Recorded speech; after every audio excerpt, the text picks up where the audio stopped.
Esta é unha mellora que se fixo a zona do acceso do parque etnográfico con un presuposto de 100.000 euros. Bueno, como ben sabedes, pois desde a fábrica do papel hasta os Muiños das Lousas, pois arranxouse esta zona que verdadeiramente o necesitaba. Bueno, pois poñer unha maneira de poñer valor tamén outra vez esta fábrica do papel e esta zona que bueno, pouco a pouco vai recuperar e vai ser un referente turístico para a Vila do Carballiño, como se está sendo xa con restaurantes e con todo o resto. O resto, como ben sabedes, o que é camping e pallozas están en proceso de licitación.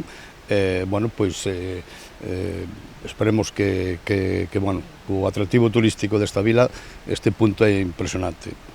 Parque etnográfico, salimos xa non do parque etnográfico, falamos do parque urbano que temos de preto de 37 hectáreas, pois finaliza, por dicir así, finaliza e comeza nesta zona.